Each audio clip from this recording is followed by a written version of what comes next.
녹음 들어가고 있습니다. 안녕하세요. 오늘은 식당 창업 온라인 강좌 네 번째 시간입니다. 네 번째 시간. 오늘의 주요 주제는 첫 번째로 4부로 나눠서 하고요. 첫 번째는 만울림의 Q&A 시간하고, 두 번째는 오늘 시장에 나가서 본 약간의 그 물가 수준을 좀 알기 위해서 이곳의 물가 수준 좀 보여드리고, 세 번째는 가게를 사진 찍어 온 거를 좀 보고 약간 정보를 교환할 게 있고요. 네 번째는 오늘은 복덕방을 만나고 왔어요. 복덕방을 만나고 여러 가지 참고가 될 만한 중요한 정보들을 많이 나누고 왔습니다. 그래서 1부에서 4부까지 나눠서 하겠습니다. 그러면 먼저 Q&A 시간부터 갖겠습니다. 자, 여기 이제 보게 되면은 첫 번째 질문, 외국인들 입맛에 맞는 메뉴를 만들어내는 것이 문제네요. 그런 것 같아요. 오늘도 식당을 이렇게 중개하는 부동산을 만나고 왔는데, 메뉴하고 식당하고는 상당히 당연히 그렇죠. 뭐를 파느냐의 문제니까 상당히 인접성이 많고, 요거에 오늘 들은 거를 좀 부연해서 말씀드리면은, 제가 텍사스에 한 3년가량 있었던 것 같은데, 거기에는 아주 온 찬지가 도넛 가게들이에요. 도넛 가게. 그 달달한데 그래도 이제 커피하고 도넛하고 많이 팔아요. 그래서 한국 사람들이 도넛 가게를 하는 사람들이 뭐 거의 주종이다시피 할 정도로 도넛의 왕국입니다.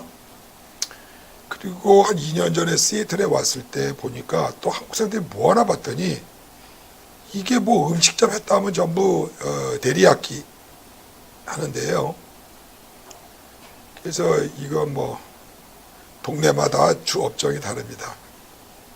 근데 오늘 들은 얘기는 이 포틀랜드가 말하자면 그 다양성, 음식의 다양성에 이렇게 투표를 하고 그러면은 항상 상위 10등 안에 들어갈 정도로 음식이 각국 음식들이 많이 들어와 있고, 그리고 여기서 사는 사람들이 그 음식에 대한 그 개방성이 상당히 강하다. 진짜 그 텍사스에는요 먹을 게 없는지 도넛만 먹어요. 도넛만. 여기에 거의 여기 조금 닦여요. 그래서 외국인들이 입맛의 메뉴를 만들어야 되는 건 당연한 얘기죠. 그래서 이제 오늘 복덕방하고 얘기를 했더니, 한국 음식점이라고 해도 한국인이 몇 명이 되겠다고 한국 음식점을 하겠느냐. 대부분 쪽에 주류 여기 사는 사람들을 대상으로 한다라는 얘기를 했기 때문에 외국인의 입맛을 맞춰야 되는 것은 당연한 얘기입니다. 한국 음식이 꼭 외국인이 안 만든다고 할 수 없고요. 꼭 만든다고도 할 수 없어요. 사실 이거는 현지에, 즉 여기에서 발생되는 음식을 만들어서 품평을 받지는 않고는 할 수가 없어요. 그러니까 뭐 이거는 뭐 아무리 얘기를 해봐야 모양이 비슷하다 하더라도 취향이나 또 입맛이 다를 수가 있기 때문에 이거는 뭐 현장에서 해결할 수밖에 없는 것 같은 생각이 듭니다. 두 번째, 초기 투자 비용을 5천만 원, 5만 불로 본 것 같은데, 이거 지난번에 두 번째 바로 직전 해서 했는데, 제가 그거는 조금 오해 소지가 있는데, 이거는 1호점의 얘기가 아니고, 그 마이크로 비스트, 이 꼬마 지점의 이 얘기예요. 건축비 정도. 그리고 안에 들어가는 시설비는 뭐 그리 많지 않을 거예요. 지난번에 봤을 때 한 8천 정도, 9천 정도 생각을 하고, 그 건물 건축비만 그렇다. 그런 얘기예요. 그래서 오늘 그 남의 가게 가가지고 줄자대고 또 이렇게 측정을 또 할 수가 없어가지고 쓱 가가지고 도대체 제가 지난번에 보여드린 가계가 얼마나 되나 했더니 제 보폭으로 세로가 14걸음 그리고 가로가 6걸음 정도 돼요. 아직 뭐 제가 재보진 않았습니다만은 오늘 그 네모만한 내가 딱 저거다 하고 찍어놓은 게 14걸음에서 6걸음 정도 돼요. 내일이나 모레쯤 이쪽에 한국 건축업자하고 제가 어떤 그 스케치를 한번 넘겨가지고 요런 모양의 요런 아웃도어에 뭐 인테리어는 뭐 없잖아요. 왜냐 우리가 식당 부분하고 후드만 달면 되니까 싱크하고 물 들어오고 전기 들어오고 안에는 나머지 건 다 뭐 스테인리스 용기들로 갖다 채우면 되기 때문에 그거는 뭐 가격들이 다 온라인에 있어요. 대충 뭐 그러니까 그거는 그렇다 치고 또 바깥에 있는 뭐 지난번에 말씀드린 대로 장식은 주요 대부분이 이 키오스크 2대하고 그다음에 뭐 TV 유니트 뭐 그거 다 해봐 얼마 되겠어요? 뭐 그거 그렇게 안에 인테리어는 크지도 않고 또 많이 들어갈 것도 아니기 때문에 일단은 제일 큰 비용이 바깥에 건축하고 그 다음에 임대료가 얼마일 거냐. 오늘 이 얘기도 복덕방하고 얘기를 했어요. 이따 하죠. 그러니까 여기서 이제 정답은 제 예상치로 바깥의 건축을 하는데 신규로 조그마니까 그리고 단순하니까 한 5만 불 정도면 되지 않을까라는 거고 아마 내일이나 모레 또 건축업자하고 상담을 해보면은 대충 넘버가 나올 것 같아요. 이거는 제 가상적인 그냥 추정치입니다. 그리고 이거는 바깥의 건축만 얘기를 한 거예요. 아직은 그 마이크로피스트 그 식당 안에 뭐를 어떻게 할지를 크게 아직 정하지는 않았지만 예를 들어서 뭐 그 식당용 큰 도어 뭐 어떻게 설명해야 될지 모르겠지만 보통 우리 한국에서 쓰는 거 한 2배만한 냉장고 한 $2,000 정도 가요. 그러니까 주방 다 해봐야 10,000불, 1,000만 원 정도 될 것 같아요. 왜냐하면 뭐 그 작업 때 그 스테인으로 된 게 얼마나 되겠어요. 자 그러면 하여튼 그렇다 치고 자 두 번째 페이지에 3번 질문. 처음부터 프랜차이즈 형태로 갈 것인지 아니면 점차 운영 상황을 할 것인지인데 처음부터는 그렇게 할 생각은 아니죠. 어제도 말씀드렸지만 이건 1번 1호점 메인점이 이 성공적으로 그리고 또 우리도 훈련을 하고 메뉴도 수정하고 노하우도 쌓고 그리고 이제 시장 반응을 더 봐야 되잖아요.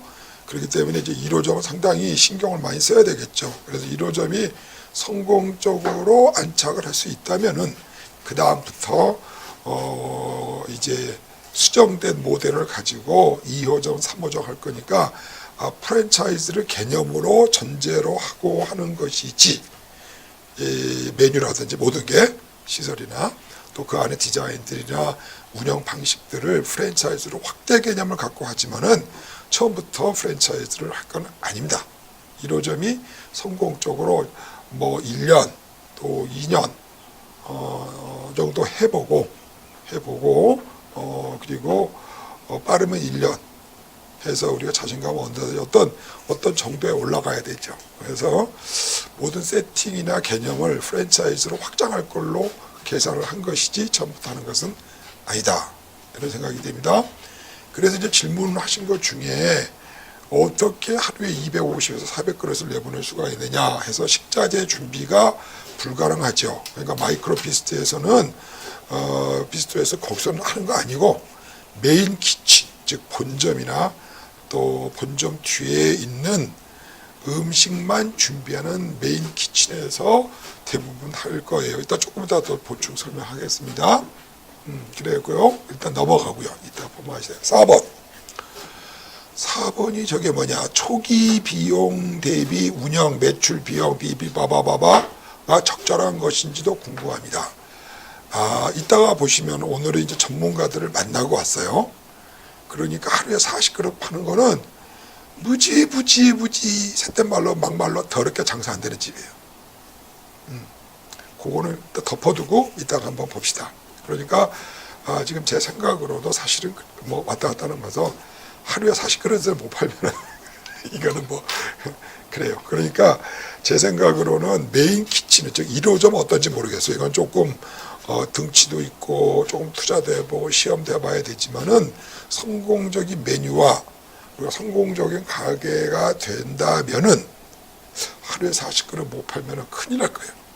그러니까 이거는 저는 솔직히 개인적인 생각으로는 메인 식당 말고요. 꼬맹이점에서는 저렇게 하면 큰일 난다 생각을 가지고 40그릇은 제 개인적으로는 문제 없을 거라고 생각이 듭니다. 답은 여기까지만 할게요. 아직 안 해봤으니까. 자, 세 번째. 이제 중요한 포인트를, 운영상의 포인트를 재서 예를 들어서 메뉴 개발. 이게 중요하죠. 왜냐, 가게의 특성을 정하는 거니까. 우리가 코쇼를 할 거냐, 아니면 베지터블을 할 거냐, 뭐 미트를 할 거냐, 차이니스냐, 코리안이냐, 뭐 이거 굉장히 우리 특성을 정의하는 굉장히 중요한 거고, 기 때문에 우리가 파는 물건이기 때문에 메뉴 개발, 컨셉부터 맛, 그 다음에 그 식품의 디자인, 가격, 굉장히 중요합니다. 이거 많이 연구를 해봐야 되지만, 이거는 저 혼자 할 수도 없고, 또 많은 사람의 중지, 의견을 듣고, 또 시장에 또 어떤 게 많이 나와 있나, 또 여기 트렌드가 어떤가, 이런 걸 잘 조사를 해야 될 것 같아요. 왜냐하면 우리가 이런 물건을 파는데, 달라스 텍사스에 가면은 도넛만 퍼먹기 때문에 이게 안 될 수도 있고, 또 여기 될 수도 있고, 이 문화도 잘 봐야 돼요. 이 메뉴 개발은. 그래서 요거는 일단 숙제로 놔두고, 하여튼 우리가 열심히 해서 된다. 뭐가 나왔다라고 치는 거지, 뭐 메뉴도 없이 장사할 수는 없죠. 그러니까 요거는 메뉴는 조금 이제 숙제로 놔둬요. 홍보 문제. 사실 오늘 홍보를 하려고 그랬는데, 홍보에 대해서 거론하려고 그랬는데, 또 약간 오늘 또 나갔다 온 중요한 정보들이 좀 있어서, 그걸 하고, 홍보는 어제 말씀드린 대로 제가 뭐 한 9가지 또 지금 계속 생각하고, 있는데, 그거는 홍보 문제는 다음번에 토막으로 얘기합시다. 자, 식자재 준비건에 대해서는 제가 오늘 시장에 좀 갔다 왔어요. 그거 조금 이따 얘기합시다. 그 다음에 이제 직원 교육부터 매장 관리. 이거는 이제 우리가 1호점을 해보고, 거기서 이제 매뉴얼을 만들 거예요. 이 음식은 어떻게 해야 되고, 또 뭐 이 음식의 칼로리는 얼마고, 그 다음에 이제 거기 또 생기면 또 여러 가지 것들, 무슨 직원 교육 문제, 또 직원이 결근을 하면은 빨리 얼마나 이것을 할 수 있느냐, 이런 것들은 다 매뉴얼로 할 거예요. 이게 1호점에서 할 거예요. 1호점에서. 그리고 저의 목표는, 저희 개인적인 뭐 하루, 뭐 한 2시간 내지 3시간 정도 트레이닝을 하고, 바로 현업에서 할 수 있을 정도의 단순화되고 간단하고 스텝 바이 스텝으로 누구라도, 예를 들어서 조리를 한다. 마이크로 피스트에서 불고기를 구운다. 그럼 뭐 해본 사람이 없잖아요. 그러면 스텝 1, 스텝 2에서 불고기 뭐 넣고 몇 분간 하고 이렇게 해서 한번 옆에서 매니저가 하는 거 보고 딱 해서 나올 수 있도록. 이렇게 거의 단순화하고 매뉴얼화가 잘 돼 있게 할 거니까, 저는 그 메인 1호점에서는 우리가 시도와 실패가 많이 있겠죠. 근데 이제 마이크로 피스트에서는, 이 마이크로 꼬맹이 가게에서는 거의 이 프로도 그냥 바로 베이식 수준으로 나갈 생각이에요. 그러니까 아직 이게 구체화되지는 않았지만은 뭐 이런 목표와 개념을 가지고 시스템을 만들자. 또 여러 가지 의견이 들어오고 그러면 또 수정하고 다시 만들고 그럴 거예요. 오케이? 자, 그 다음에 운영하는 사람의 전문성을 어디에 둡니까? 1호점에서는 저도 그릇을 닦아야 돼요. 물론 우리는 그릇을 닦을 일은 없죠. 이제 표현이 그렇다 이거죠. 도마질도 해봐야 되고, 또 예를 들어서 우리가 감자가 있다. 그럼 감자를 뭐 우리가 이렇게 프렌치 프라이 할 때 이렇게 자르지 않습니까? 그러면 이제 보통 우리가 뭐 껍데기 깎고 하면은 뭐 이렇게 이제 도마질을 쳐서 그걸 기름에 넣어서 프렌치 프라이를 만들고 이런단 말이죠. 우리가 보통 집에서 그렇게 하죠. 그렇지만 우리가 생산이니까 제가 한다는 이유는, 저거를 어떻게 감자의 껍질을 5초 내에 깎아버리고 자르는 걸 1초 내에 끝내서 감자 뭐 한 10바구니를 1시간 내에 다 잘라서 기름에 집어버려야지, 그걸 손으로 깎고 앉아있으면 안 되죠. 그래가지고는 인건비가 안 나죠. 그러니까 제가 메뉴 부분에는 이런 데 간섭을 뭐 할 수가 없고 알 수도 없지만은, 이 우리가 그 메인 키친, 그러니까 이게 이제 생산이죠. 메뉴 생산 라인에서의 어떤 여러 가지 문제점들을 보고 개발하고 그래요. 그것이 이제 끝나서 자리가 잡히게 되면은 사실은 이제 이게 말한 대로 이제 2호점을 놓고 3호점을 놓으면은 배송도 있어야 되고 또 각 호점에서 나가는 또 그 메뉴가 어떤 게 잘 나갈 수도 있고 적게 나갈 수도 있고 통계도 잡아야 되고 또 구매도 해야 되고 하니까 식당에서 이제 이게 다 안착이 되면 1호점이 대부분은 뭐 돈 주고 쓰는 사람들이죠. 뭐 음식을 뭐 제가 가서 뭐 그걸 할 일은 없고 그렇지만 이제 이 전체적인 식당 운영, 매출 관리, 직원 관리, 부자재 관리 이런 것들을 이제 컴퓨터 앞에 앉아서 그리고 어떤 예를 들어서 2호점에는 불고기가 떨어지고 있는지 봐야 될 거 아니에요. 고기가 오늘 150불이 들어갔는데 너무 잘 나가가지고 지금 현재 22분밖에 안 남았으니까 빨리 배송을 해야 될 거 아니에요. 예를 들어 뭐 그런 식으로 전반적인 것들을 관리하고 통제하고 지시하고 뭐 다 해야 될 거 아니에요. 저는 이제 그거를 다 프로그램을 짜고 하는 건 제 일이지만은 누군가 어떤 그 기름이 얼마 있고 뭐 다 재고 관리 또 발주도 내서 내일 또 메뉴 또 식당에 발주도 내야 되고 또 동계산도 해야 되고 하여튼 이런 것들이 식당의 운영이지 그 라인에 프로덕션 라인 그 생산 라인에 서가지고 도마지라고 칼질하고 그거는 사람 시키면 돼요.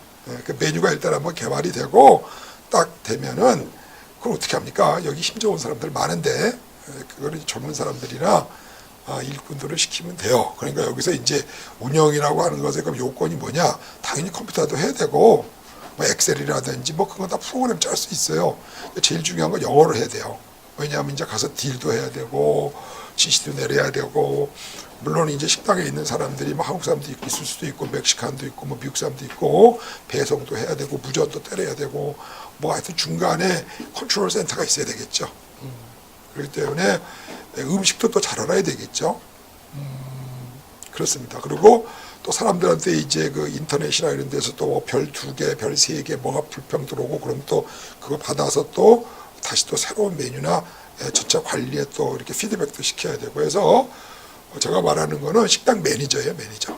매니저를 얘기하는 것이지 뭐 어서 오세요 하고 뭐 앉아서 뭐 돈 찍고 이런 거 다시 사람 시키면 돼요. 그래서 이제 운영하는 사람이라고 하는 것은 이제 그런 뜻을 얘기를 하는 건데 관리직 사원이죠. 자, 어느 선까지 한 사람이 관리해야 하는지요. 이게 이제 우리가 일이 커지게 되면은 재무팀이 먼저 갈라져야 돼요. 왜냐하면 돈이 들어가고 나가고 한 사람이 다 못하죠. 그러니까 이제 식당 매니저, 그리고 우리가 뭐냐면 제너럴 매니저라고 그래요. 영어로. 그러니까 총괄 대장. 그 밑에 어카운팅, 그러니까 이제 회계팀장, 회계 매니저. 또는 이제 그 다음에 이제 물류, 식재료를 사오고 또 받고 또 저쪽에 식품을 또 비스트로로 보내고 하는 또 물류팀, 물류 구매팀. 뭐 예를 들어서 그 다음에 또 이제 식당의 직원들을 관리해서 그날의 메뉴가 제대로 나가게 하는 주방장. 뭐 이제 이런 식으로 예를 들어서 이제 그 밑에는 또 일이 좀 커지면은 각 그 파트별로 있고 그 위에 제너럴 매니저는 또 전체 식당 비즈니스를 통과를 해야 되죠. 프랜차이즈는 원래 그렇게 하는 거니까. 그렇지만 이제 요거는 혼자 있을 때는 혼자 단일 그 메인 키친의 메인 첫 번째 1호점에서는 뭐 다 붙어가지고 공부하고 문제점 또 개설하고 뭐 너도 주방장 나도 주방장 너도 식기닦기 나도 식기닦기 하면서 이거를 시스템화 시켜야 되는 거죠. 그렇죠? 자, 조금 이해가 됐는지 모르겠고 6번 첫 시작부터 다수의 매장이 될 수 있고 한 개로 시작해도 확장되는 형태일 수 있기에 중요하게 신중하라고 당연히 그렇죠. 이제 이게 아까 그 말이 그 말이죠. 처음부터는 이제 위험도가 있기 때문에 저희가 비록 작더라도 크게 돈 버는 것보다도 메뉴 개발, 이쪽에 문화 이해, 식문화 이해, 또 우리가 이제 홍보 활동하다 보면은 이런 홍보가 잘 먹힐 수도 있고 안 먹힐 수도 있고 그래서 사실 1호점의 개념은 돈을 번다기보다 1년 고생해서 존재를 해본다. 실적을 쌓는다라는 게 더 큰 목적이 있어요. 그래서 거기서 수정을 하고 또 수정을 하면 또 우리가 1호점에서 매출도 올라가고 또 반응이 좋아야 되겠죠. 그걸 가지고 2단계에서 두 번째 비스트로를 한번 또 진출해서 또 이제 프랜차이즈 운동용 2호점, 3호점 이제 한번 그렇게 해볼 생각이에요. 그래서 1호점이 상당히 중요한 시도고 제 목표는 1호점도 무지하게 안 해봤기 때문에 나중에 좀 저 식당 얘기를 하겠습니다만은 좀 조심해서 주의 깊게 해야 돼요. 자, 그다음에 여기 보게 되면은 음식 주문 방식인데 우리 마눌님께서 드라이브 트루에 대해서 잘 얘기했어요. 잘 얘기했는데 보통 미국에서는 그 유리창이 있죠. 유리창이 있고 말한 대로 여기 그래봐도 저 10m나 저쪽에 건물 저쪽에서부터 줄을 쭉 서가지고 차들이 거기서 그냥 간판 보고 쓱 보고 조그만 마이트 이제 차 유리창 내밀고 앉아가지고 뭐 빅맥에다가 뭐 거기다가 소스 뭐 넣고 그다음에 우리 꼬마는 뭐 주니어 하나에다가 뭐 콜라면 이렇게 이제 해요. 그런 것쪽에서 지금 18불 25전 되겠습니다. 해요. 그러면 이제 가서 18불 25전 현금 있으면 준비하든지 뭐 카드 준비해서 이제 가면은 차들이 하나씩 가면은 아까 말하자면은 카드를 내들 돈 내면 긁고서 이제 물건 받아갖고 가는 거죠. 그 다 그렇게 해요.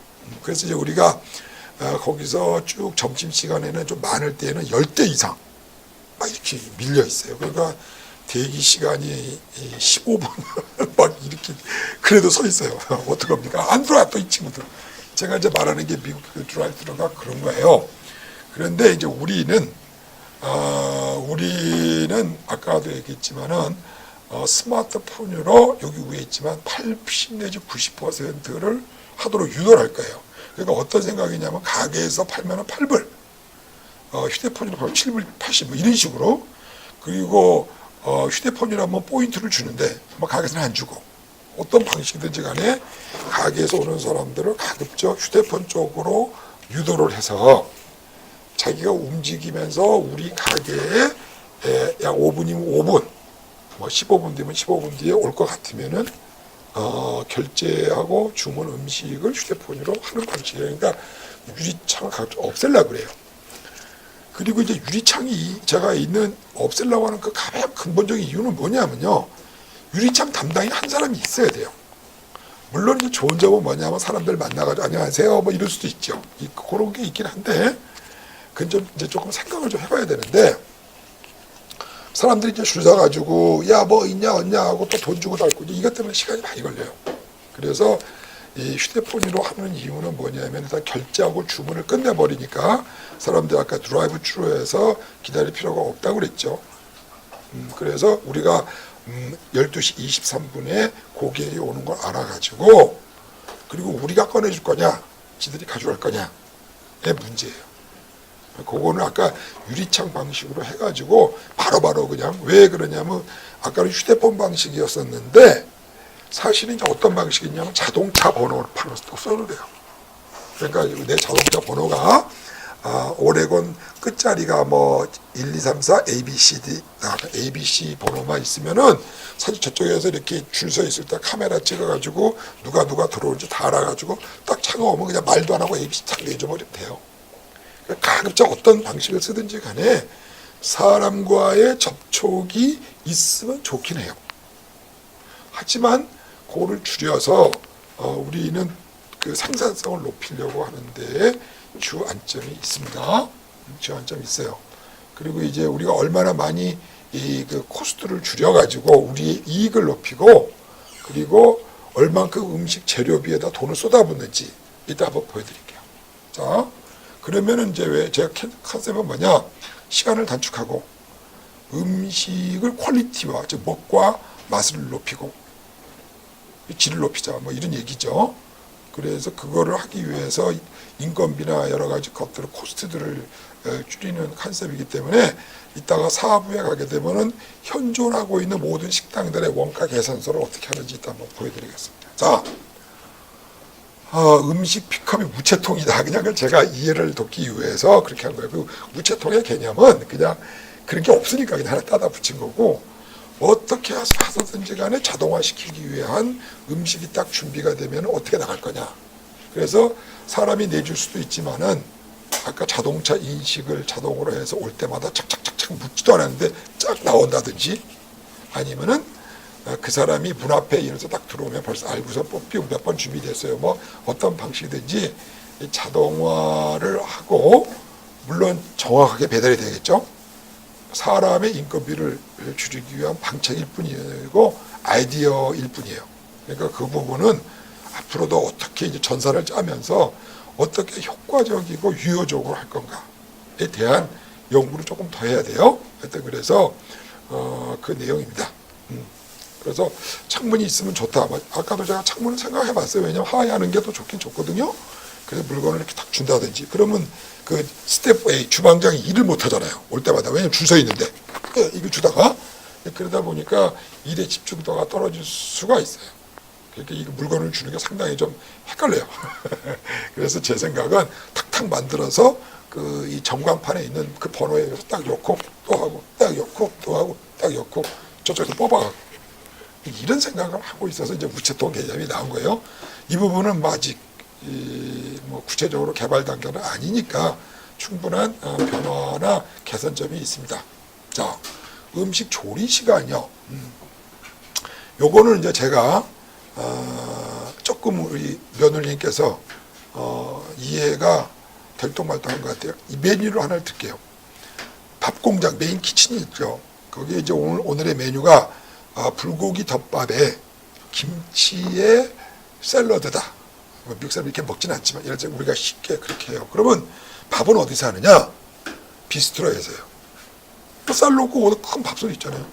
그러니까 물 얼마 딱 해서 메뉴가 딱 정해져 있는 거예요. 물은 밥솥에 어느 높이까지. 그리고 밥이 얼마큼 떨어졌을 때 또 새밥통에다 밥을 해라.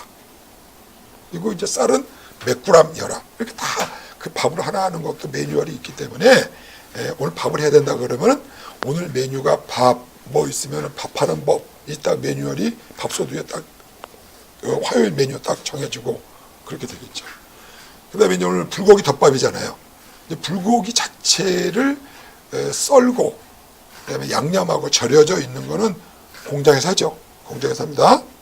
공장에서 하고 아침에 새벽에 이렇게 배달이 돼서 장사하기 전에 오면은 이제 비스트로 직원은 꺼내서 그게 이제 통에 이제 우리가 저울을 달아서 비닐 포장 안에 20인분 뭐 20 다 쌓여 있을 거 아니에요? 그 20인분 꺼내가지고 이제 큰 그 프라이팬에다가 놓고 거기서 비스트로에서 하는 거예요. 소스 얼마 넣고 그게 이제 메뉴얼이 다 있죠. 그래서 20인분을 해놓고 따뜻하게 거기서 이제 퍼주는 거예요. 그게 스태프 B가 하는 거예요. 스태프 A는 그 주인은 그냥 앉아서 밑에서 서플라이 받은 거 몇 그램 넣고 몇 그램 넣고 밥 넣고 뒤에서 이제 그 콜드 부분 있고 핫 부분 있죠. 그러니까 조리 부분이 일부 조리를 거기서 해요. 만약에 예를 들어서 우리가 닭꼬치를 준다. 그럼 거의 닭꼬치의 70% 이을 정도는 공장에서 다 해요. 그러니까 이제 거기 기름통에다가 휙, 뭐 엿다가 한 10개 꽂아가지고 휙, 엿다가 데펴가지고 기름 털고 닭꼬치 하나씩 바로 이제 A한테 넘기는 그 뒤에 보조 스태프 B가 그런 거 하는 거예요. 그러니까 사람들이 받을 때는 당연히 다 따뜻한 음식을 받죠. 지금 비스트로에서 안 한다는 거는 불고기를 절이기 위해서 담아내기 자르고 뭐 양파 자르고 뭐 간장으로 뭐 이건 다 공장에서 하죠. 다 공장에서 합니다. 그러니까 그 부분을 비스트로에도 그 도면에 보면은 냉장고 있고 그 다음에 화덕이 있어요. 그리고 위에 후드도 조그맣게 있고 그렇지만 거기서 뭐 시작부터 끝까지 다 안 한다는 얘기입니다. 그러니까 밥도 그게 메뉴에 따라 다른 거예요. 그러니까 우리가 비스트로에 밥을 넣기로 밥솥이 있어야 되고 물론 화덕은 있어야 돼요. 뭐를 하든지.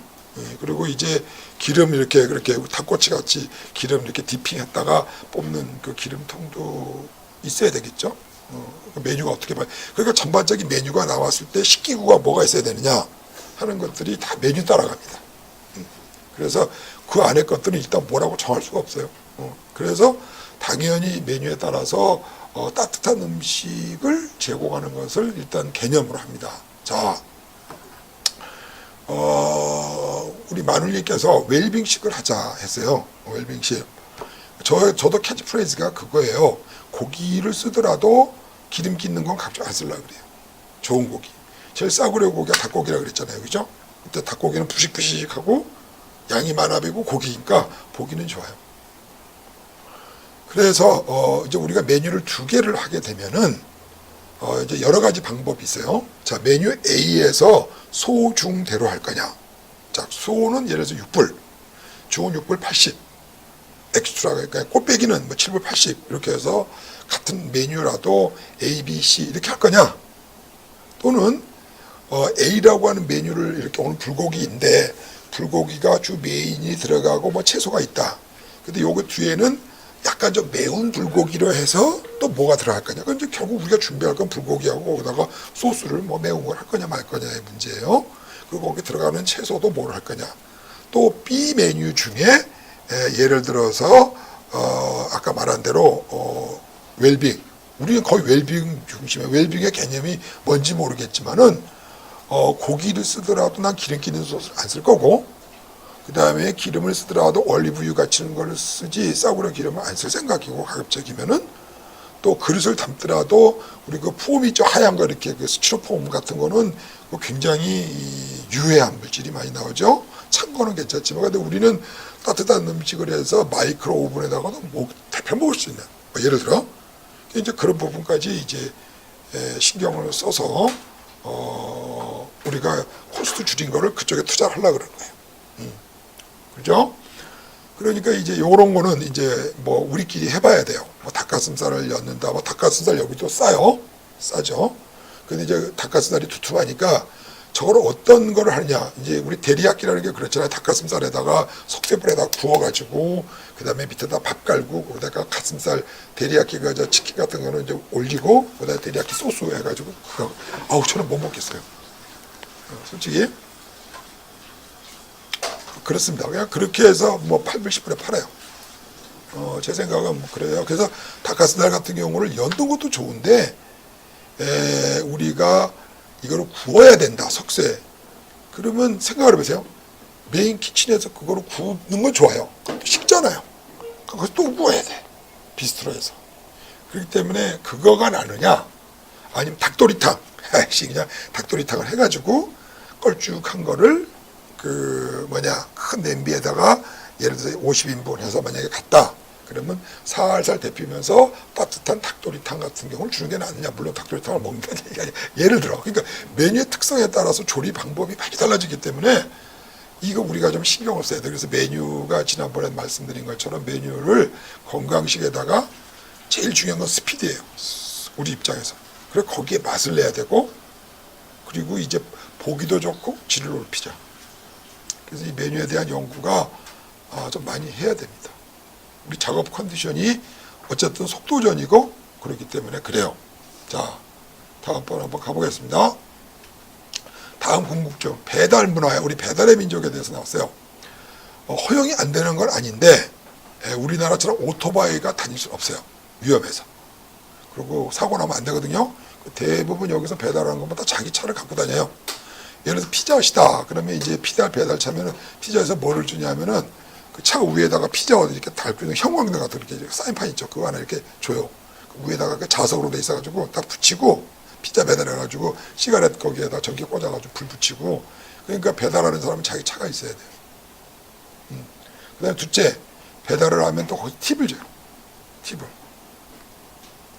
그렇게 돼 있어요. 그리고 배달이 별로 없어요. 진짜 없어요. 그리고 배달 시켜 먹는 사람도 밤에 어쩔 수 없이 시켜 먹지. 그 돈 나와 먹지. 그 배달 시키느라고 비싼 배달비 주고 또 식은 음식 먹고 또 거기다가 뭐 팁도 줘야 되고, 그렇기 때문에 배달이 효용성이 별로 없어요. 그리고 여기서 한국처럼 아파트 하나에 뭐 13층에 4개에서 52가구가 살고 그게 막 여기서 뭐 10m 간격으로 터덕터덕 있는 것도 아니고 그렇게 할 수가 없어요. 그러니까 전혀 배달은 진짜 장사가 안 돼요. 환경이 안 돼. 환경이. 그리고 자동차로 반드시 움직여야 돼요. 그렇기 때문에 또 배달하는 사람도 가스비도 저기 휘발유 값도 들고 시켜 먹는 사람도 그렇고, 그래서 또 미국 사람들은 되게 미국 문화는 애들은 8시면 재워요.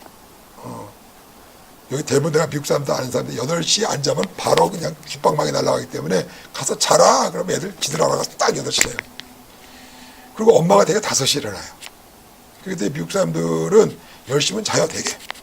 성인들도. 그래서 10시면 동네가 아주 조용하죠. 뭐 뉴욕 번화가나 뭐 관광객들이 많은데 아니고는 그렇습니다. 서울하고 서울 한국 분위기하고는 사뭇 다르죠. 사뭇 다릅니다. 배달 문제는 뭐 전혀 여기서는 별로예요. 그렇기 때문에 사람들이 와요. 다 와서 to go 나 take out 가지고 가요. 그 드라이브 스루도 다 그렇죠. 그렇죠?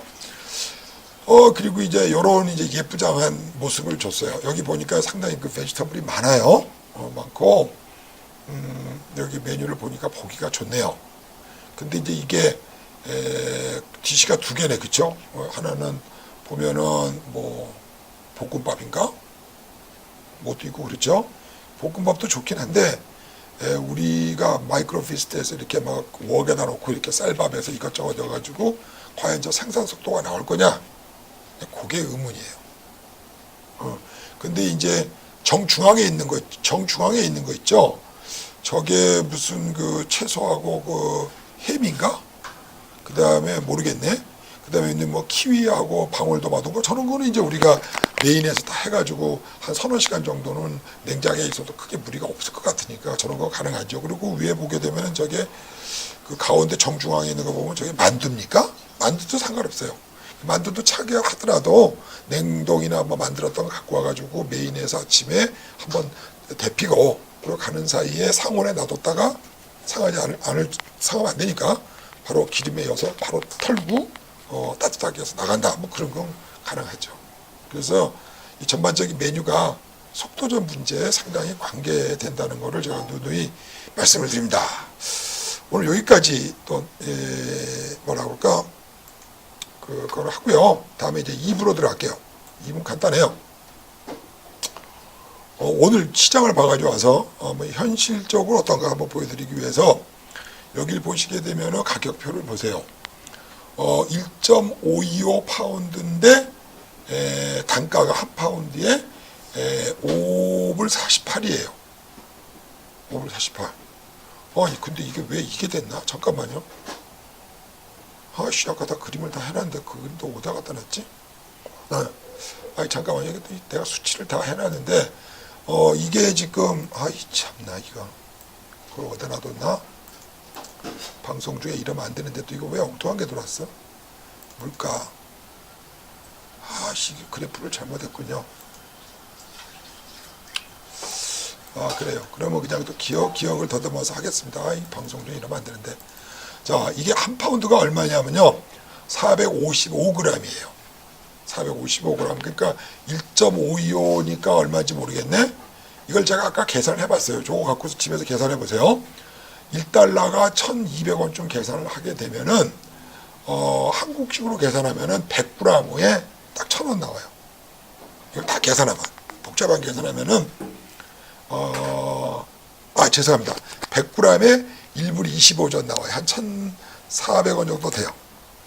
이게 소매 가격이.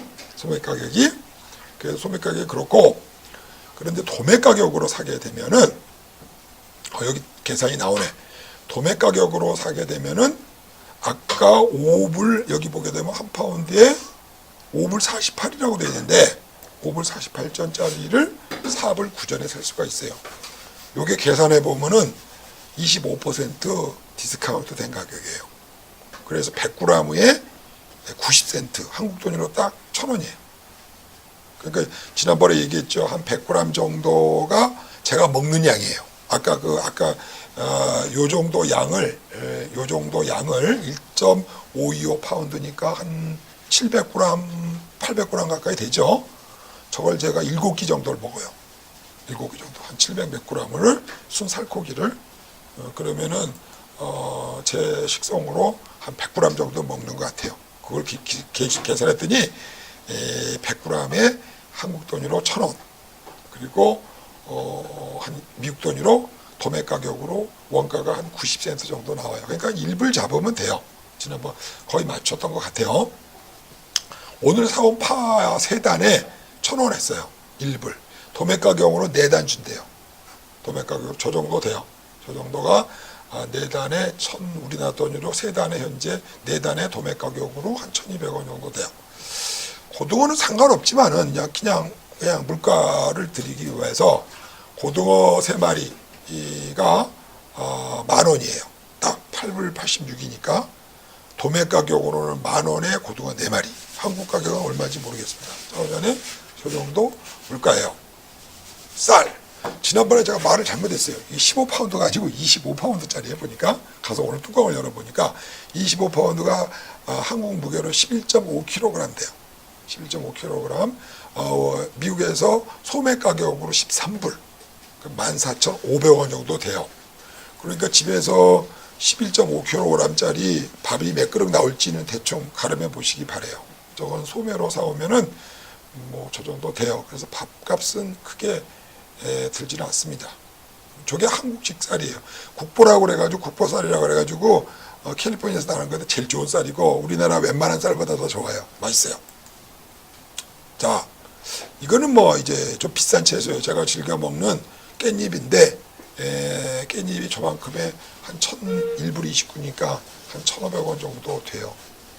그래서 오늘은 그냥 대충 이곳의 소매 물가가 어느 정도 되는가를 가늠해 보기 위해서 2부를 준비했습니다. 3부 들어가겠습니다. 3부. 이거는 그냥 그림이 오늘 한 12장 정도 나오는데 그림을 그냥 순서 없이 그냥 정리할게요. 이게 보통 쇼핑센터들이에요. 쇼핑센터라고 몰이라고 하는 거는 큰 메이저 뭐 메이시라든지 시어즈라든지 뭐 큰 대형 백화점이 들어와 있는 거를 몰이라고 그러고 쇼핑센터라고 하는 거는 이렇게 저렇게 코딱지만한 것들끼리 지들끼리 이렇게 모여가지고 있는 거를 쇼핑센터라고 되게 그래요. 쇼핑센터에 보게 되면은 대충 이제 1층에 가게고 2층에는 이제 사무실들 조그만 사무실들이 있겠죠.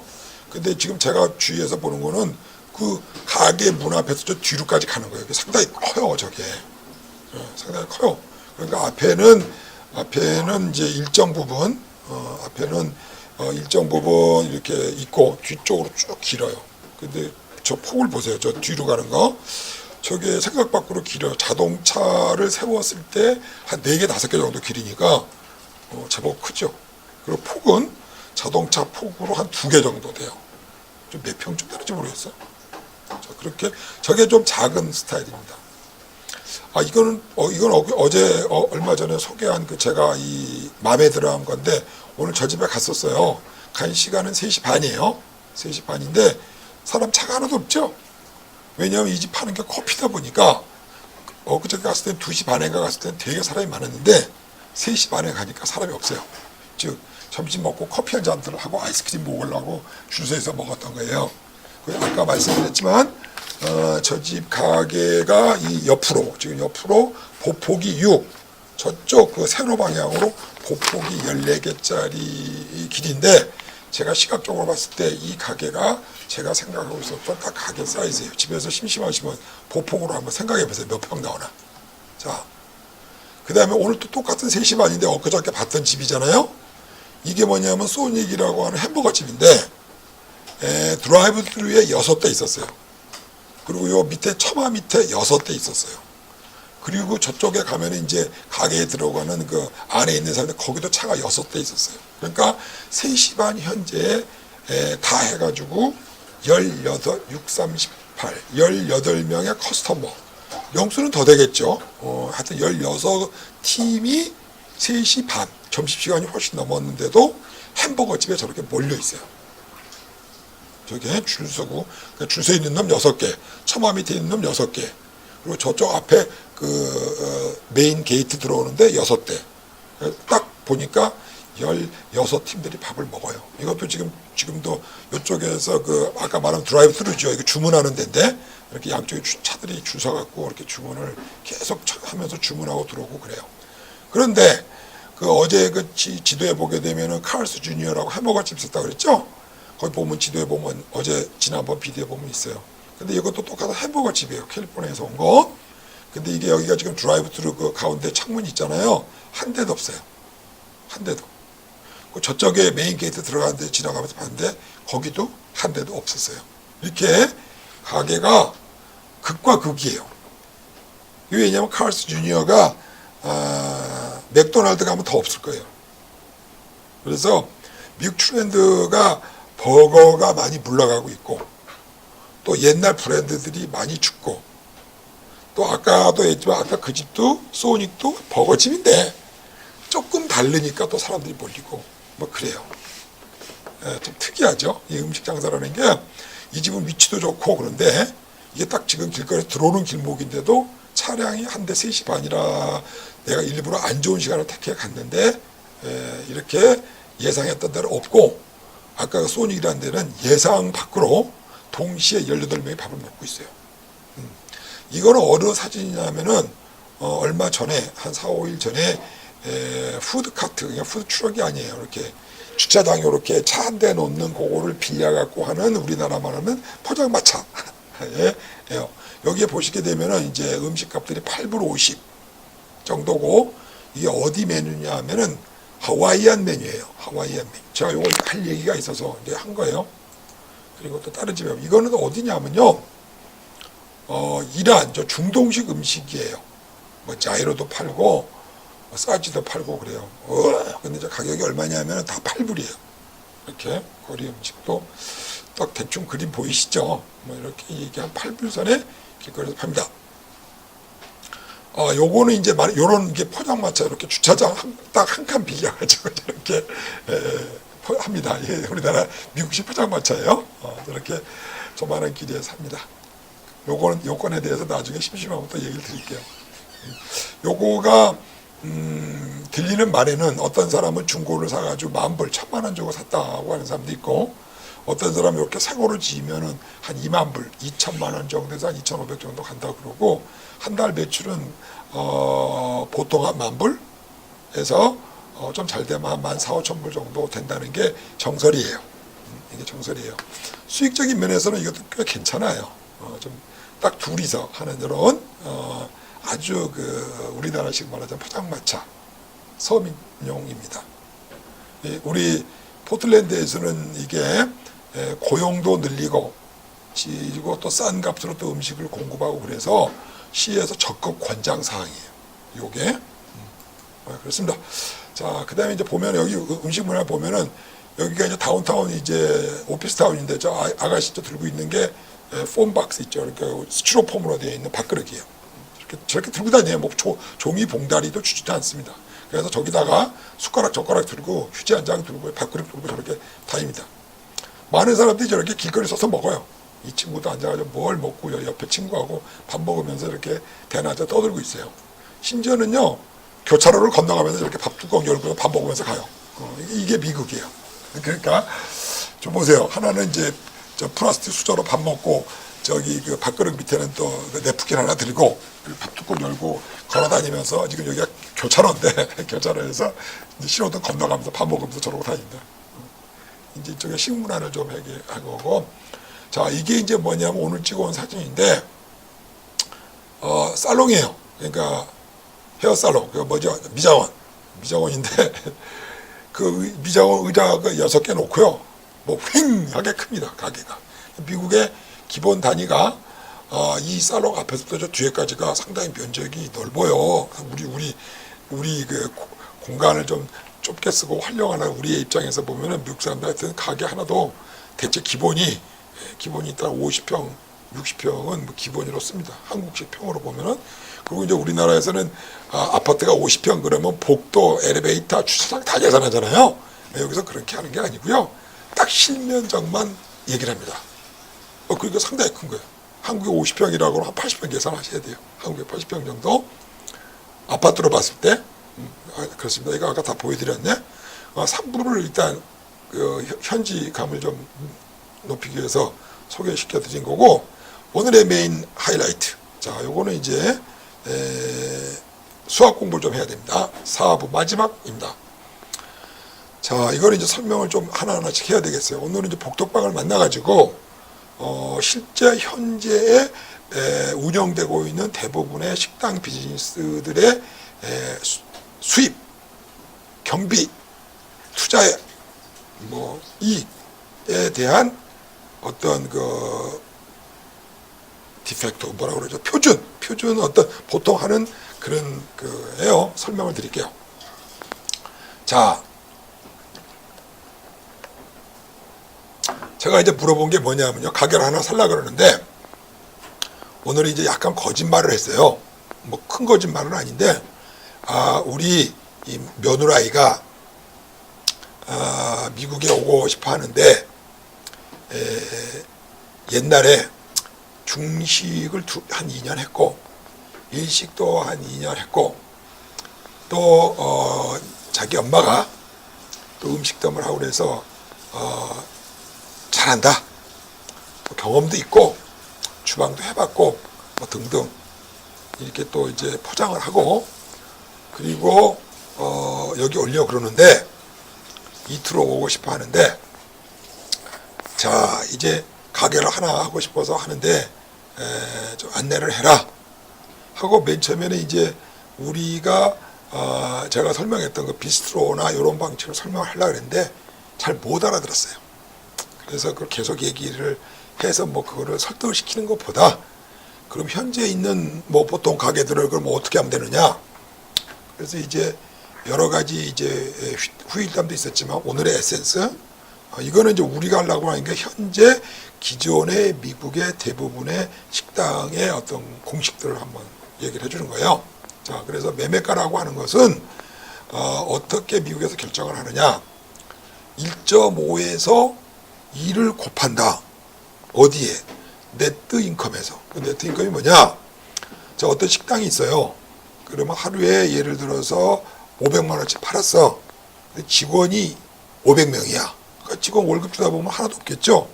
그러는 게 아니고 여기서 네트 인컴이라는 것은 모든 수입에서 지출을 다 빼고 주인이 가져가는 돈. 주인이 가져가는데 식당에 세금도 내고 다 내고 주인 몫으로 가져가는 거지만은 또 주인은 또 개인 소득세를 나중에 내야 되겠죠. 그러니까 그건 빼고 하여튼 주인이 식당에서 내 몫으로 가져가는 거를 네트 인컴이라고 그래요. 그럼 우리가 식당 가격을 매길 때 그러니까 이거는 뭐냐면 기존에 있는 식당이에요. 기존에 메뉴도 있고 예를 들어서 월남국수집이다. 그럼 그 월남국수집에 보면은 뭐 시설도 있고 인테리어도 있고 다 있겠죠. 그래서 그 가게에서 지금 발생되고 있는 수입에서 모든 지출을 빼고 그리고 주인이 가져가는 돈을 갖고 미국에서는 계산을 하지 그 식당에 무슨 냉장고와 새거를 들여놨으니까 뭐 얼마를 쳐주세요 그렇게는 안 해요. 자 어쨌든 네트 인컴으로 계산합니다. 그러면 네트 인컴에서 2배를 2배를 받으면 파는 사람이 잘 파는 거고 그리고 1.5배를 곱해서 좀 싸게 하면 사는 사람이 잘 사는 거겠죠.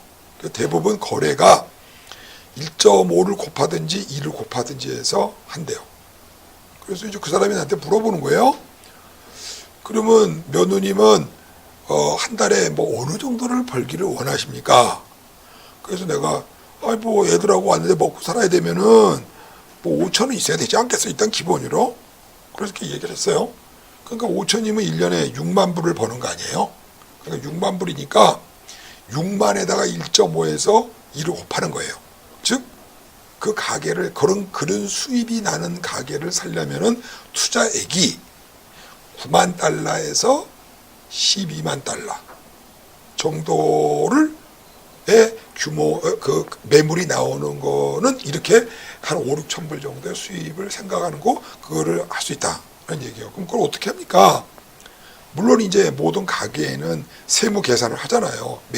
요즘에 카드로 대부분하니까 수입 얼마에 지출 얼마 다 인건비 다 계산하고 그런 장부들이 있기 때문에 거기에서 내가 네트로 얼마를 가져가느냐 해서 그 가게값을 정하는 거예요. 그러니까 예를 들어서 간단하게 내가 한 달에 다시 5천 불이면 우리나라 돈 한 600만 원이죠. 집에 내가 600만 원 가져가야 되겠다. 하면 1년에 6만 불이니까 1,200원 계산하면은 7,200만 원을 가져가는 거예요. 그러면은 얼마가 투자가 필요하느냐? 9만에서 12만이니까 약 한 1억 조금 넘은 돈에서 약 한 1억 4천 정도의 가게를 사면은 1년에 한 내가 집에 가져가는 돈은 7천 한 5, 600만 원 가져간다. 이렇게 생각하시면 돼요. 이게 이제 물론 더 가져오려면 더 해야 되겠죠. 그래서 이렇게 가게값을 정하는 거예요. 그 거래를 할 때 그렇게 하시면 되고, 이거는 이제 이 가게의 매물이지만 또 그 가게 건물주인한테 또 월세를 내야 될 거 아니에요. 그러니까 이 네트 이 가게를 매물로 하는 건 뭐냐면 텅 비어 있는 가게를 내가 신규 개발을 하겠다 그러면 이게 안 나가겠죠.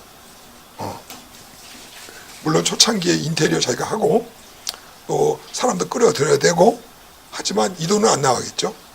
그러니까 이제 새 가게를 하려 해서 6만 불을 투자를 해서 기존 가게를 살 거냐, 6만 불을 투자를 해가지고 아니구나 9만 불을 투자를 해가지고 내가 신규 가게를 해서 이만큼 매출을 올릴 거냐, 9만 불을 투자를 해서 있는 가게를 살 거냐, 둘 중에 하나일 거예요.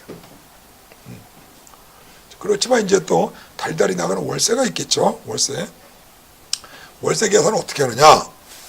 우리나라는 메타지만 미국에는 스퀘어 피트라고 그래요. 스퀘어는 곱하기네. 가로 세로를 곱했다는 뜻이고, 피트는 얼마냐면은 30cm 정도 돼요. 30cm. 그러니까 30cm니까 좀 작죠. 그렇게 계산합니다. 그러니까 계산이 굉장히 복잡해요. 그리고 밑에 내가 환산을 해줬는데, 근데 이제 미국에서 스퀘어 피트를 1년 단위로 18불에서 36불을 한대요. 36불이면 굉장히 목이 좋은 데겠죠, 당연히. 그래서 이제 18에서 36불 정도 나가고, 그 다음에 덧붙여서 3N, 트리플 N이라고 하는 비용이 나가는데, 그게 뭐냐면 한국식으로 공동관리비, 즉 주차장비, 또 거기에 있으면 뜰이 있으면 또 뜰도 깎아야 되고, 뭐 하여튼 이런 것들이요. 그게 스퀘어 피트당 5에서 9불 정도 된대요. 자, 그렇게 계산을 하면은 이제 어떻게 되느냐면 한 달에 이제 렌트비는 1.5달러에서 3달러 정도 되고, 그 다음에 트리플 N은 약 한 0.5센트, 0.5달러 정도 되는 거예요. 렌트비가. 그러면 좀 개념이 잘 안 오죠. 여러분이 한국 사람들 평수에 맑으니까. 자, 거기 밑에 보게 되면 조그만 글씨로 1제곱미터는 10.764 스퀘어 피트예요. 그러니까 한 평이 3.3 스퀘어 피트 아니에요? 그러니까 어떻게 되냐면 한 평이 약 한 36 스퀘어 피트 정도 된다. 그냥 그렇게 가지시면 돼요. 그러니까 360 스퀘어 피트 그러면은 10평. 그쵸? 3,600 하면 100평. 이렇게 되는 거예요. 근데 아까 그 사진 찍어줘서 이렇게 네일샵 했던 그것들이 대부분의 식당들의 대개 표준이 한 2,000 스퀘어 피트 정도 된대요. 그러니까 실평수로 약, 아파트 평수 아닙니다. 실제 평수로, 딱 주방부터 딱 자로 쟀을 때의 실제 평수가 약 56.4평. 한 56평 정도가 보통 그 식당에, 아니면 아까 말한 쇼핑센터 내에 렌트 하는 그 기본 단위들이 저 정도 돼요. 그럼 이걸 계산을 했을 때 가장 비싼 가격으로 예를 들어서 한 2불 50짜리 적당히 한 데다가 약 한 50센트 정도의 트리플 N을 계산하면은 한 3불 정도라고 계산했을 때 그 웬만한 식당에서 한 6,000불 정도의 렌트비가 나간다. 그거 생각하시면 돼요. 렌트비가 나간다. 생각하시면 됩니다. 그 다음에 이제 임대료 계산했죠. 그 다음에 이제 인건비 계산해야 돼. 인건비. 자, 인건비를 계산을 하는 게 어떻게 계산하느냐. 우리 식당에 가면은 이제 뭐 캐시어도 있고 뭐 서빙하는 사람도 있고 주방에 일하는 사람도 있고 그렇죠. 그래서 쓱 봐가지고 이 식당에 몇 명이 있느냐를 보면은 복덕방 얘기로는 이 집의 매출을 대충 안 돼요. 그런데 직원 한 명당 하루 매출을 200불이 돼야 된대요. 즉 직원이 4명 있다. 그럼 이 집의 매출이 800불이 나와야 그 존재를 한대. 그래서 딱 대충 직원이 몇 명 있는가를 손으로 세어보면은 이 집 매출이 대충 얼마구나 걸 알 수 있대요. 그리고 잘 되는 집은 막 주소만 들락날락 하면 이 두당 직원당 300불 정도까지 나온대요. 그래서 되게 200에서 300 정도 나온대요. 그래서 딱 가서 어떤 가게 갔더니 막 직원들이 엄청 바쁘다. 그러면 300을 계산하면 되고, 뭐 설렁설렁 한다. 그러면 200 계산해서 이 집 매출이 얼마인가를 통밥으로 다 계산하는데 그게 거의 맞대요. 이게 그러니까 이게 우리가 이제 대충 계산하는 방법이죠. 자, 그렇게 계산을 했을 때, 자, 8명이 일하는 식당이다. 아까 2000 스퀘어피트 정도 되면은 주방에 두서너 명, 캐시어 하나, 홀 서빙하는 사람 이렇게 된대요. 그러니 이거 뭔 소리야? 아씨 중요한데 또 전화가 오네. 잠깐만 기다려보세요. 저 보세요. 네, 여보세요. 진환이시군요. 안녕하세요. 네. 네. 네. 아, 네. 그 제가 말하는 건 뭐냐면요.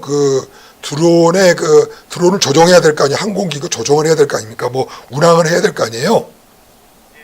그 운항을 하는 프로그램이고요. 그 안에가 3D로 돼 있고 다 그래요. 그렇게 산 같은 것도 보이고 등고선도 보이고 그래가지고 자동 운항을 해야 되기 때문에 그 프로그램을 지칭을 하는 건지 그리고 또 그걸 뭘 갖고 분석하는지 모르겠지만은 그 프로그램 내에 보게 되면은 자동적으로 산을 갖다가 운항하면 산에 부딪히면 안 되잖아요. 드론이. 그렇기 때문에 그 데이터를 다 받아가지고 드론이 어느 높이에서 올라가 그런 것들이 기본적으로 돼 있어요. 그래서 혹시나 제가 주의할 게 그게 잘못 오용이 돼가지고 무슨 다른 프로그램이 있는지 모르겠지만 제가 아는 바로는 DJI에서 공급하는 프로그램 외에 다른 게 있는지는 제가 들어보지 못했습니다.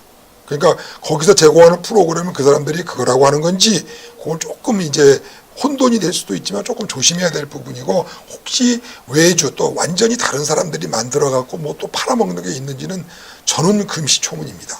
솔직히. 네. 네. 그것도 자료를 한번 보내줘 보시고 제가 조사를 해보든지 뭐 이렇게 하면 될 것 같아요.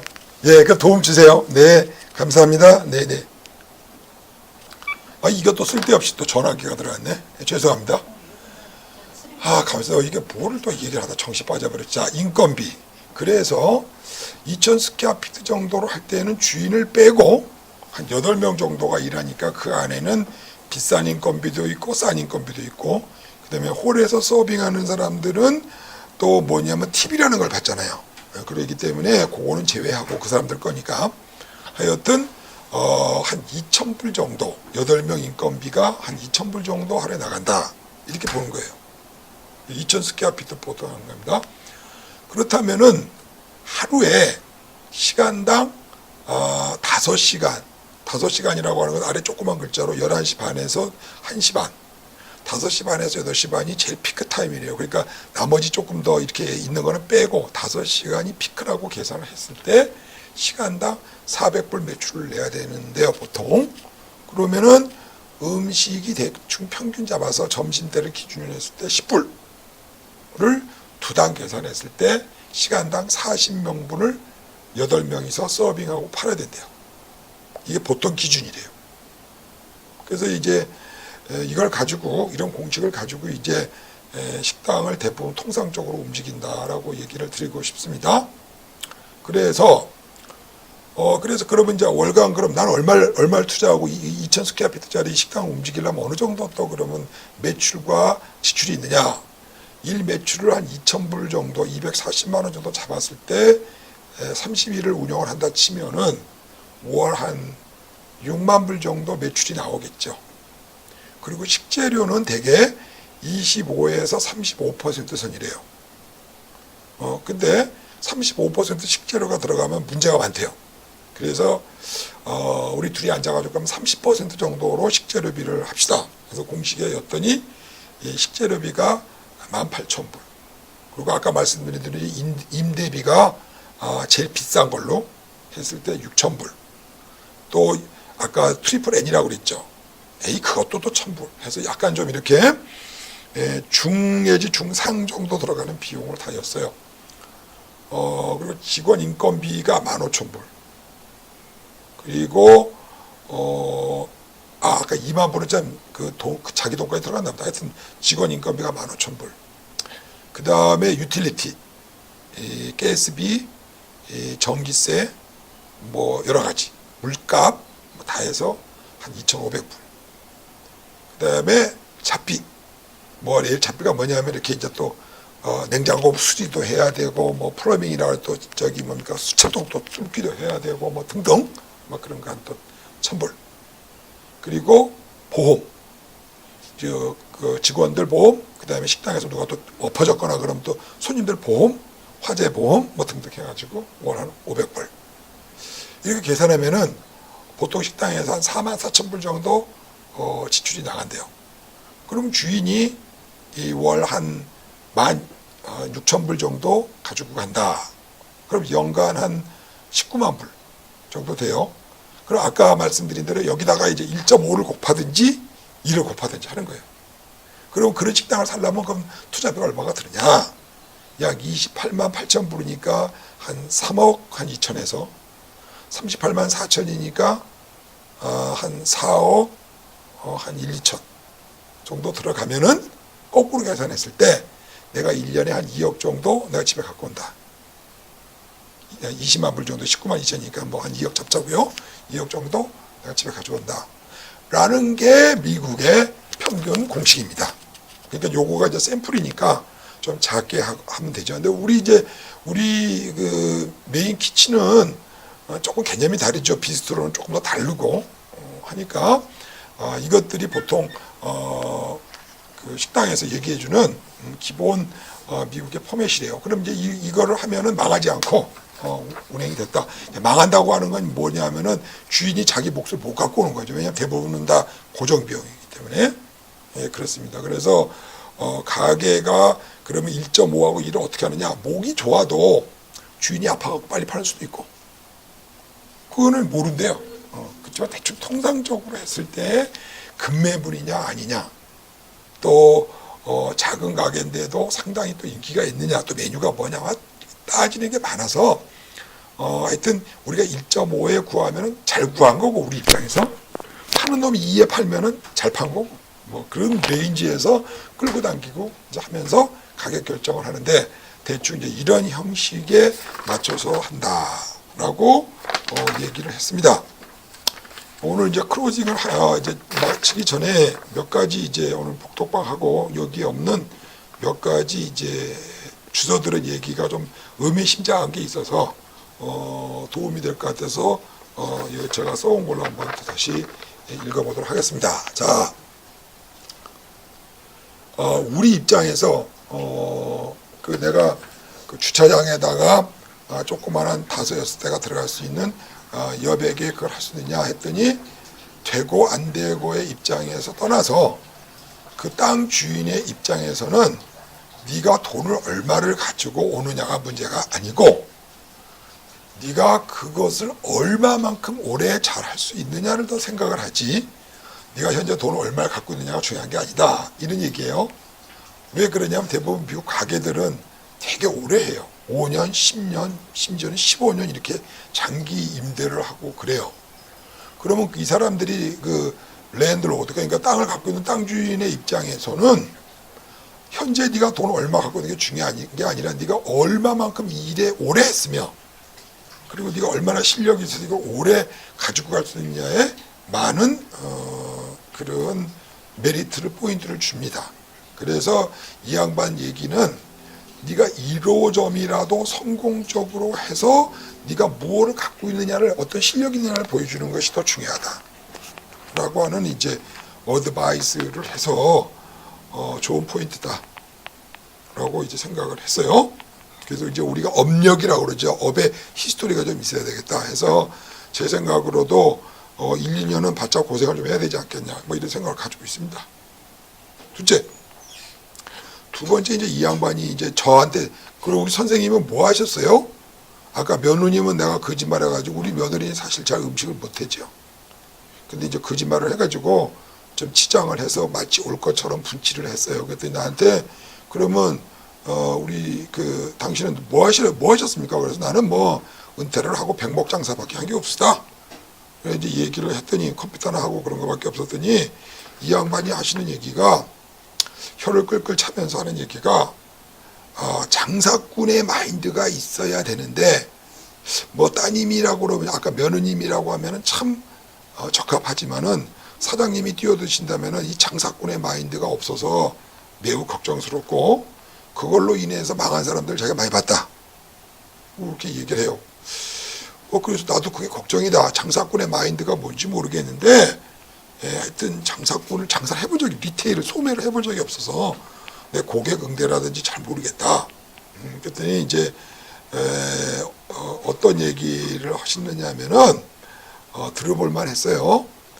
이거는 그 선생님이 계시던 그러던 생활의 어떤 그런 도메인하고 이 장사하는 데하고는 다릅니다. 첫째, 장사꾼들은 1불을 벌기 위해서 10불을 쓰면서 뛰어가는 정신이 있어야 되고, 그 다음에 이 소매라고 하는 것은 한 사람 한 사람에 대한 어떤 그런 열정이, 고객에 대한 열정이 있어야 되고, 거기다가 거의 죽기 아니면 살기로 달라붙어서 해도 어렵기 때문에 대부분 뭐 한국에서 이투비자로 와가지고 뭐 은행에 있었다, 뭐 어디 부장으로 있었다는 사람들 대부분 와서 다 들어먹는 이유가 자기가 보건대 이 장사꾼이 되고자 하는 그것이 각오가 철저하지 않기 때문에 대부분 망에 자빠진 그 이유를 사연을 보게 되면은 장사꾼의 기질이 없기 때문에 그렇습니다.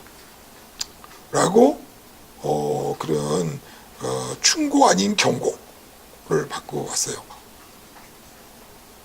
저도 이 점이 가장 우려스럽습니다. 아무리 머리를 짜도 이 부분이 돼요. 제 경험으로 생각을 해봐도 예전에 오래전에 달러를 한 푼 갖고 오기도 힘들 때 저도 학교에서 식당에서 아르바이트도 하고 뛰어봐서 알지만은 그 당시에 죽기 아니면 살기로 공부하고 일하고 했던 그런 정신 자세하고 지금 배부른 제 생각하고는 완전히 좀 다르죠. 그래서 이런 게 이제 뭐 이투라든지 탁당에 와서 살 때는 끝장을 본다. 스스로 배수진을 치고 간을 내놓고, 저는 간을 내본 적이 별로 없어서 그게 문제예요. 어떤 일은 이제 마지막이다, 아니면 죽기 아니면 필살의 어떤 정신이 있어야 된다고 하시는 분이, 이분이 경고를 저한테 그렇게 했어요. 장사꾼의 마인드를 가져라. 그리고 장사꾼의 마인드를 빨리 배워라. 라고 했습니다. 그리고 세 번째로 이제 긍정적인 건 뭐냐면은 이 포틀랜드 지역이 상당히 다국적 음식에 대해서 매우 오픈 마인드를 가지고 있다. 그러니까 개방적이다, 음식에 대해서. 그래서 심지어는 뭐 아르메니안 음식도 팔리고, 뭐 한국 음식, 중국 음식 그런 건 뭐 비일비재하고, 심지어는 뭐 아르메니안 음식점까지도 포용을 할 수 있는, 즉 그 얘기는 뭐냐면 주류 백인들이나 여기 사는 사람들이 가서 먹어도 보고 이런 개방적인 음식 문화가 미국의 10대 안에 든다. 그 부분에서는 상당히 또 좀 긍정적이다 라는 생각을 했어요. 그래서 이 양반 얘기 듣느라고 뭐 저는 우리 얘기는 꼭 입 다물고 돌아왔습니다. 오늘은 뭐 여기까지 하죠. 여기까지 하고 중간에 방송 중에 또 끊어버리기도 뭐하고 그래서 이상한 자본 들어갔고 했으니까 이해하시고, 다음 부분은 또 새로운 정보와 홍보에 대해서 한번 또 연구를 해보도록 하십시다. 오늘 여기까지 할게요. Have a sunny day. Bye bye.